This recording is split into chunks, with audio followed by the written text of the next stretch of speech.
कुणकेश्वराचं मंदिर म्हणजे जे काही आम्ही बघू ना ते सर्व तुमच्याशी मी शेअर करीनच. कसं बाहेरच्या साईडला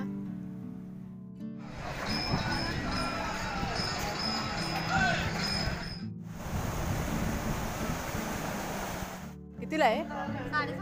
किती? जाम गरमी. आम्ही बघा पूर्ण घामाघूम झालोय. शॉपिंग केलेली आहे थोडीफार, ती तुमच्याशी मी शेअर करते.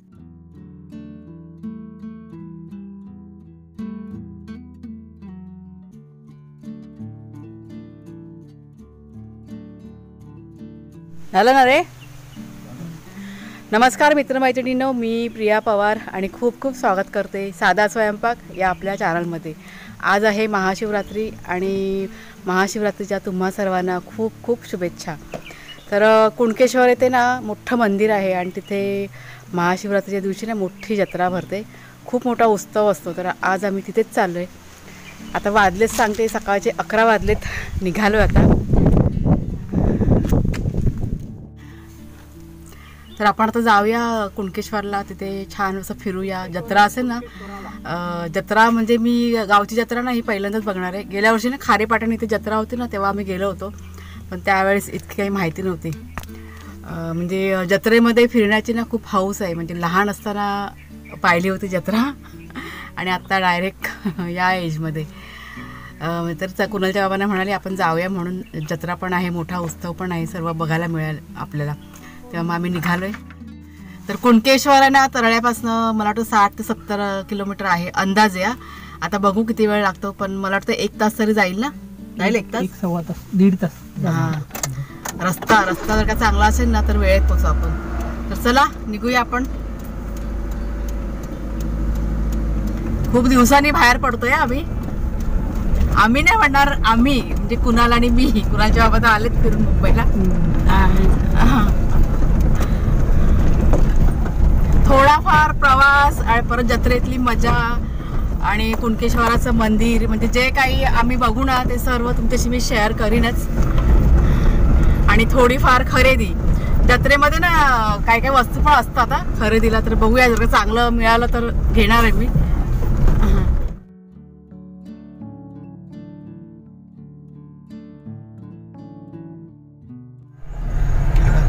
देवगडचा बोर्ड लागला इथे. नांदगाव फाट्यावरनं वळण घेतल्यानंतर इथे आता शिरलोय आम्ही.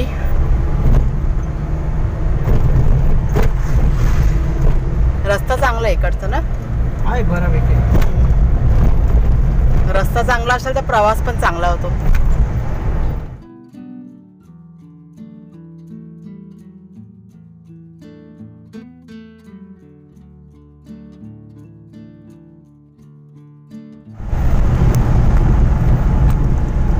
जवळच आहे ना, कोळशी संपलं का लगेच ते ना.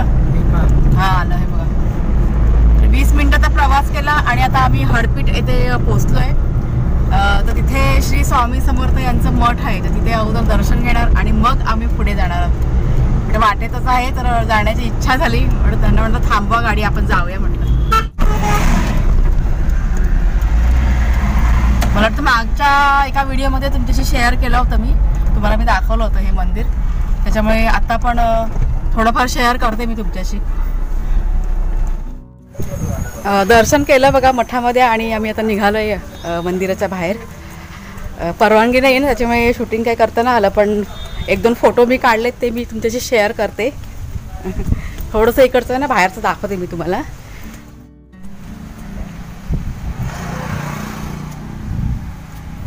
हे असं ना मंदिराच्या बाहेर आपण पडलं ना, खालच्या साईडला उतरलं का असं बाहेरच्या साईडला हे स्थापन केलेलं आहे. मस्त सुंदर आहे ते. हा सर्व बाहेरचा परिसर आहे. इकडनं एंट्री आहे आतमध्ये यायला. चला आता आपण निघूया, नाहीतर उशीर होईल आपल्याला.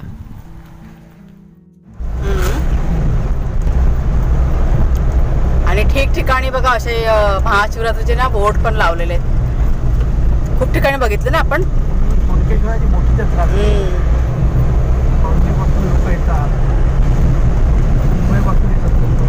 मला वाटतं एक 10 ते 15 मिनिटांमध्ये आपण पोहोचूच, कारण अर्धा रस्त्याचा प्रवास आहे ना आपला झालेला आहे. खूप टाइम अर्धा तास जायचं. अर्धा तास काय 35-40 मिनिटं. किती मिनिटं जातील? 35-40 मिनिटं जातील. हां. कुणकेश्वर जायचं. कुणकेश्वरला जायला रस्ता असा लाल परी बघा. वळणाचे रस्ते आहेत आणि कडाक्याचं ऊन पडलेलं आहे आणि टायमिंग पण असं आहे ना 11:30 होऊन गेलेत. त्याच्यामुळे ऊन पण चांगलंच लागतंय कडकडीत.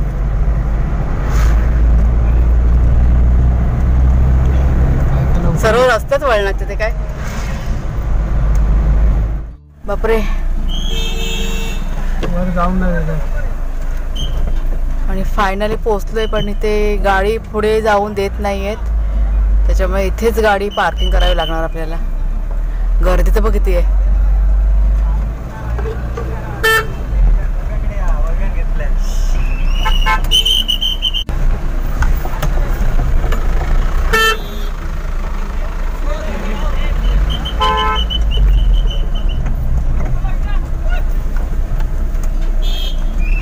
कोपऱ्यात ना एकदम नको कोपऱ्यात नको. काढायला मिळेल असे काय लवकर गाडी काढता अशी लावायला पाहिजे आपल्याला. गाडी पार्क केल्यानंतर आता इथून 15 ते 20 मिनिटांना चालायचं आहे आणि रस्त्याच्या बाजूने बघा अशी सर्व दुकानं मांडलेली आहेत. भरपूर सामान आहे विक्रीसाठी. खूप वस्तू आहेत ना. नंतर बघूया आल्यावरती.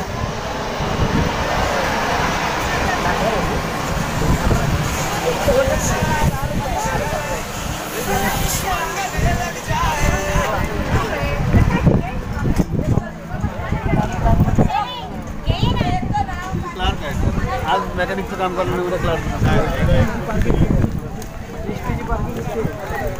हे खरेदी करायला भरपूर ऑप्शन आहे ना.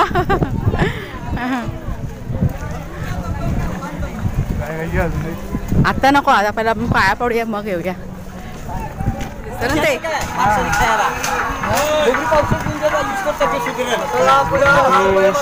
बघा ते समोर दिसते ना तिथे आपल्याला जायचंय मंदिरात. त्या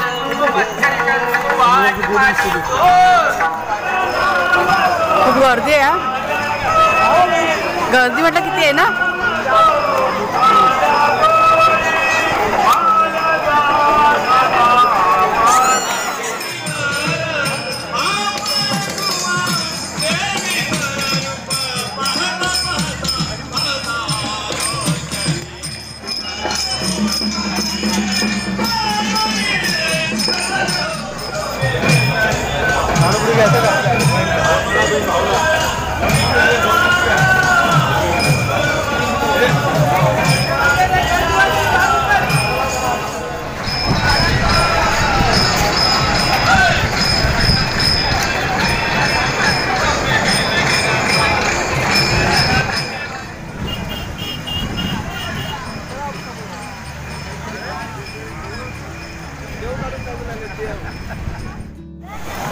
दर्शन करून झालं आणि आता आम्ही आलोय बीचवरती. म्हणजे मंदिराच्या बाजूलाच बघा बीच आहे आणि पब्लिक बघा किती आहे ते. बापरे. समुद्र. बाबा गेला पण तो बघ. समुद्र म्हणजे आमच्याकडे आवडतो. बाबा भिजला आता. चल चल चल. हो ते भिजू दे कपडे. चल. हा नाही पण असं कडाक्याचं ऊन आहे पण तरी पण गारवा किती वाटते बघ ना. ऊन म्हटलं कडाक्याचं आहे पण गार वाटतं इथे बीचवरती. येते मी येते मला यायचं आहे. ते बघा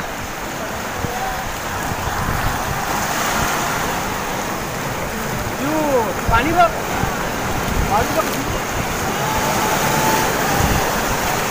ठीक आहे. हा चढीन ना. मला बसू दे. चढशील वाले. बापरे. तर हिरवा आहे मस्त वाटतं. काय आलं भिजायचं आहे. भिज. मी आणलेत कपडे. कपडे आहेत गाडीत आहेत कपडे. भिजा.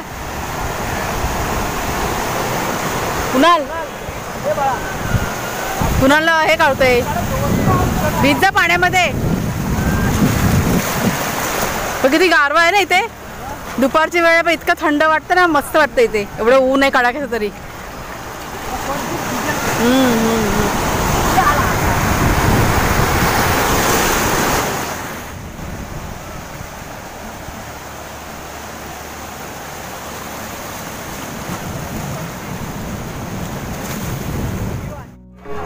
ते फै पण उचल ना ते.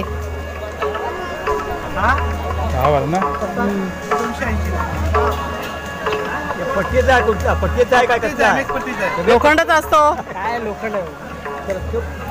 हे तवे कसे? हे तवा वजन माहिती कसं लोखंडाचा आहे का?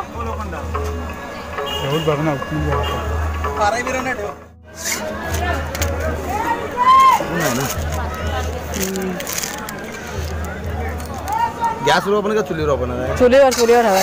बिडाचं घ्या.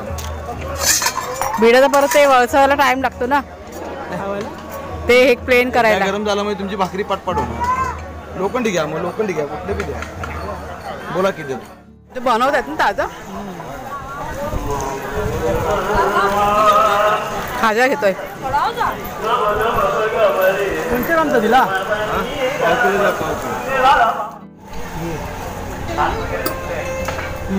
कितीला आहे? किती? स्टील मध्ये आहे ना? 40-50 कुठला 40ला? हा 60ला. हा घे, विचार 50ला द्यायचा.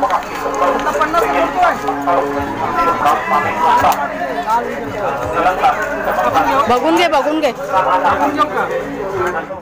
आणि थोडीफार खरेदी केली. कुणाला खायचं आईस्क्रीम आणि कडाक्याचं ऊन. हे बघा, आता आम्ही ना बाहेर आलोय. आता गाडीजवळ जायचं आपल्याला. भरपूर फिरलोय आम्ही. काय वैतागी नाही सारखं फोन लावून भेटला चॉकलेटवाला. ती बघ आपली गाडी, ती बघ. हे बघ, अशी इतक्या गाड्यात ना पार्किंगला. बापरे. तरी बहुतेक गाड्या गेल्या. काय वाटतं?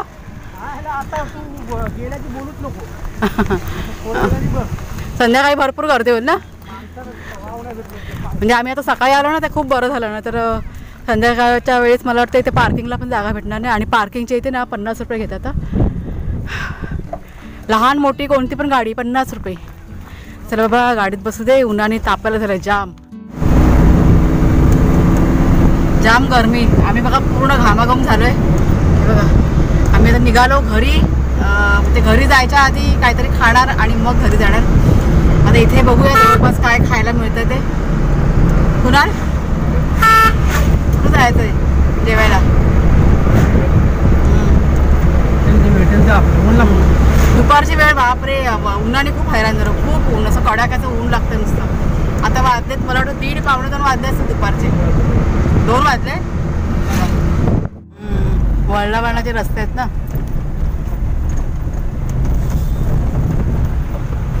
तिकडे इकडे आंब्याच्या बागा.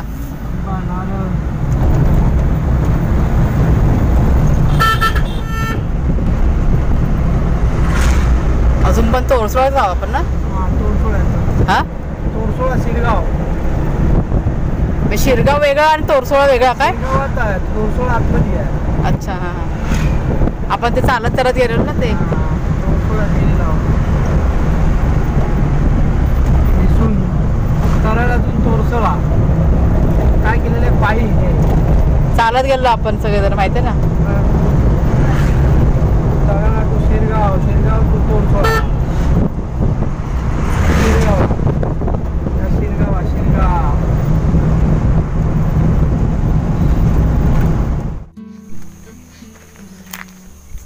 तर मैत्रिणींनो, दुपारी 3:30-4 वाजता आम्ही घरी आलो.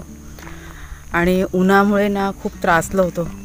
भयंकर कडाक्याचं ऊन. त्याच्यामुळे तिघं पण आम्ही हैराण झालो. म्हणजे घरी आलो आणि आराम केला. म्हणजे कुणालचे बाबा पण खूप थकले होते. इतकं म्हणजे कडाक्याचं ऊन. पण चांगलं वाटलं, फिरायला मिळालं. खूप दिवसांनी बाहेर पडलो, त्याच्यामुळे चांगलं वाटलं. ते बघा, आता मला म्हणाले मी फेरफटका मारायला येतो आणि ते झाडांमध्ये खोरपणे करतात, असं त्यांचं चालू असतं. तर थोडीफार शॉपिंग केलेली आहे, ते तुम्हाला दाखवते. 1-2 वस्तू होत्या गरजेच्या, त्या घेतल्यात मी. थोड्या वेळाने दाखवते तुम्हाला मी. आता इथे जरा एक राऊंड मारते, मग जरा बरं वाटेल. मग मी काय आराम नाही केलेला, कारण माझं एडिटिंगचं काम बाकी होतं. घरी आल्यानंतर लगेच ते करायला घेतलं मी. यांना म्हटलं तुम्ही आराम करा, कारण ते थकले होते. कुणाला पण काही झोपला नाही, त्याचं चालू आहे अभ्यासाचं, ते करतो आहे ड्रॉइंगचं वगैरे. तर आत्ता माझं एडिटिंग कंप्लीट झालं आणि जरा मग असे बाहेर आले. मग चला आता 1-2 राऊंड मारते जरा कुणालच्या बाबांबरोबर, आणि मग थोड्या वेळाने तुम्हाला मी भेटते, वस्तू दाखवते आपण आणलेल्या. या आतमध्ये. तर आता मी जेवण करायला घेतलं आहे आणि जेवण करता करता तुम्हाला केलेली खरेदी दाखवते. तर छोटी खरेदी अगोदर दाखवते, आणि मोठी म्हणजे खूप गरजेची होती ती वस्तू. म्हणजे गेले बरेच दिवस मला ती वस्तू घ्यायची होती, पण काही ना काही कारणामुळे राहून जातं. मार्केट की नाही आपल्या इथे लांब आहे, त्याच्यामुळे काही खरेदी करायचं म्हटलं ना का पटकन ते उपलब्ध होत नाही. म्हणजे सहज एखादी गोष्ट इथे मिळत नाही. म्हणजे जरी आपल्या मनात असेल की नाही आता ही वस्तू खराब झाली मला घ्यायची, पण ते पटकन शक्य नाही ते. तर असू देत, आता जे काय आहे ते तुमच्याशी शेअर करते. तर सगळ्यात आधी हा बघा देवाचा प्रसाद लाडू असतात ना, ते घेतलेले आहेत. प्रसिद्ध खाजा, आता मालवणी माणूस म्हटलं खाज्याशिवाय होत नाही, ते घेतलेलं आहे. हा पॉपकॉर्न तिथे खायला घेतलेला, पण ते राहून गेलं. थोडीशी द्राक्ष, म्हणजे अर्धा किलो द्राक्ष घेतले, आणि कलिंगड आणला होता. आता कलिंगड कसं अर्धा कापून झालं, अर्धा फ्रीजमध्ये, त्याच्यामुळे तुम्हाला काय आता दाखवत नाही मी. आणि सगळ्यात महत्त्वाचं, मला बऱ्याच कमेंट्स येतात की ताई तुम्ही ही वस्तू घ्या म्हणून, आणि त्या मी एक सोडून 2 वस्तू खरेदी केल्यात. खूप वस्तू मी बघितल्या आणि भरपूर अशा वस्तू तिथे विकायला होत्या, पण मला वाटतं जवळजवळ 3-4 किंमत सांगतात, पण भाव करून घेतलं ना तर देतात मग असं. तर आत्ता ही जी वस्तू घेतली ना मी, जवळजवळ 5-6 ठिकाणी मी विचारलं आणि मगच घेतलं मी. म्हणजे कोणती पण वस्तू खरेदी करता मी पटकन घेत नाही, 1-2-4 ठिकाणी भाव काढते आणि मगच घेते. ही माझी फार पूर्वीपासूनची सवय आहे, आणि तुम्ही पण हे करत असाल, आणि केलंच पाहिजे, प्रत्येक बाईने केलंच पाहिजे. तर हा बघा, हा तवा घेतलाय मी. तुम्हाला माहिती आहे माझा तवा भाव कसा वाकडा झालाय, तो खूप जुना तवा आहे. तुम्हाला मी दाखवते 1 मिनिट. हा बघा, खूप जुना तवा. आता हे भाकरी केल्यामुळे ना असा काळा झाला नाही, तर स्वच्छ असतो तवा माझा. म्हणजे ह्या तव्याला जवळजवळ 28 वर्ष झाली आहे. म्हणजे जेव्हा आमचं लग्न झालं ना तेव्हापासूनचा हा तवा आहे. पण आत्ता जरासं हे झालंय, अजून पण आहे व्यवस्थित. मग अशी म्हणाल ना की इथे गावी कसं पटकन असं सहज कुठली गोष्ट मिळत नाही, त्याच्यामुळे राहिलं होतं. मग कुणाला मला खूप चिडवायचं आहे ह्या तव्यावरनं. तुम्ही मागच्या एका व्हिडिओमध्ये बघा, एका काय तर प्रत्येक वेळेला बोलायचं आई तवा घे, पण माझं राहून जात होतं. पण शेवटी तवा बघा आलेला आहे, आणि मी 1 सोडून 2 तवे घेतलेत. आपल्या बऱ्याच ताईने सांगितलं होतं की ताई तुम्ही बिडाचा तवा घ्या. तर हा बघा, हा एक बिडाचा तवा घेतलाय मी. लोखंडाचे तवे पण होते, पण लोखंडाचे तवे ना मला नाही आवडत, कारण त्यात सगळं करपतं त्याच्यामुळे. आणि हा ॲल्युमिनियमचा तवा आहे ना, तो मी चपातीसाठी घेतलाय, आणि हा घेतलाय मी भाकरीसाठी, कारण भाकरी करताना तवा बघा पूर्ण काळा होऊन जातो. आता ह्याची किंमत किती असेल, तर ह्या तव्याची किंमत की नाही खूप सांगितली होती. मला वाटतं जवळजवळ किती 550 का 650 अशी किंमत सांगितली होती. एक 4-5 ठिकाणी मी फिरली, आणि त्यांनी हा तवा मला 230 रुपयाला दिलाय. म्हणजे त्या 250 रुपये घेऊन बसल्या होत्या, पण मी 200 घेऊन बसलेले, पण फायनली 230ला त्यांनी सोडला. आणि हा तवा कितीला भेटला असेल सांगा मला. हा तवा मला 200 रुपयाला पडलाय बघा. हा खास चपातीसाठी घेतलाय. तर स्वस्त पडलं का महाग पडलं ते तुम्ही सांगा मला कमेंट करून. छोटीशीच खरेदी आहे, पण असं छोट्या वस्तू घेतल्या तरी पण मला खूप असा आनंद होतो. म्हणजे एक जरी वस्तू मी खरेदी केली ना तरी मला खूप असं बरं वाटतं की नाही आता घरामध्ये आपल्या एक नवीन वस्तू आलेली आहे. तर ह्या 2 वस्तू आपल्या घरात आलेल्या आहेत. तर अशी ही छोटीशी माझी खरेदी. तर चला मित्रमैत्रिणींनो, आजचा व्हिडिओ आता इथेच संपूया. आपण एक दिवस बाहेर गेलो का कामाचा असा राडा पडतो. तरी जातेवेळी सकाळी ना सगळं काम मी करून गेलेले, थोडंसं फक्त बाकी होतं ते आता आवरते. जाम थकाल झाले आज, उन्हामुळे ना खूप हैराण झालं. सवय नसते ना आपल्याला, त्याच्यामुळे ना खूप त्रास होतो ह्या गोष्टीचा आपल्याला. आणि तसंच झालं आम्हाला पण, खूप त्रास झाला उन्हामुळे. आता काय थोडा वेळ आराम करायचा, उद्याला बरं वाटेल मग. तर चला व्हिडिओ आता इथेच संपूया आजचा. कसा वाटला तुम्हाला जरूर सांगा कमेंट करून. आवडला असेल तर लाईक करा, शेअर करा, नवीन असाल तर सबस्क्राईब करा चॅनलला. पुन्हा आता पुढच्या व्हिडिओमध्ये भेटूया आपण. तोपर्यंत खूप खूप धन्यवाद.